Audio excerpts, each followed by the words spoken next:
mir, der Aale Paul, ob sie am Stammplatz sitzen sind, dann lassen wir unsere Klav und hocken uns neben ihn hin. Er ist überall bekannt, weil er Jod verzählen kann von vergangenen Ziegen, die mir alt längst vergessen haben.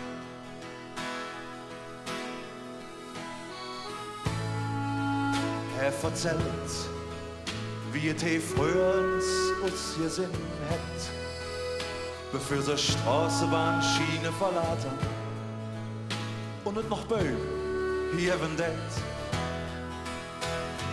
Als der Metzger Schmitz ob der Eck Singelade hat und der Menschen noch lachen konnte in unserer Stadt. Erzähl doch uns die alle Kratzer vom Feder.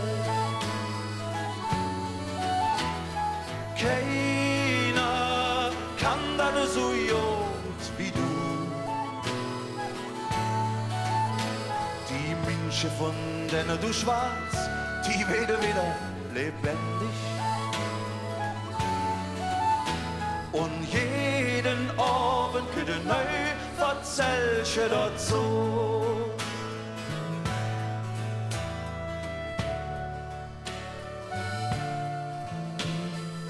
Früher, so sagte, kaum man noch ohne Fernseher aus. Da ging man ganz einfach jetzt öfters mit der Familie zusammen raus. Und er erzählt uns vom Stina, vom Döris, der Almamsell und der Petersgrad. Ein kleines Mütterchen ist heimlich am Kriechen. Sie hat doch alles noch selbst mitgemacht.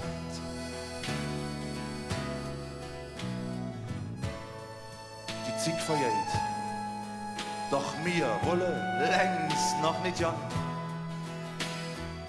Nicht bloß die Aale-Lütscher können der Paul Jod verstand. Denn wenn er so erzählt, sehnt man sich nur der Aale zick. Doch selbst der Paul, auch der hält sich nicht zurück. Erzähl doch noch uns die alle Kratzer vom Feder.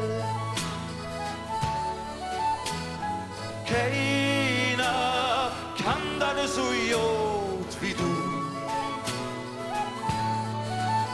Die Menschen, von denen du schwarz, die werden wieder lebendig. Und jeden Abend könnte neu erzählst dazu.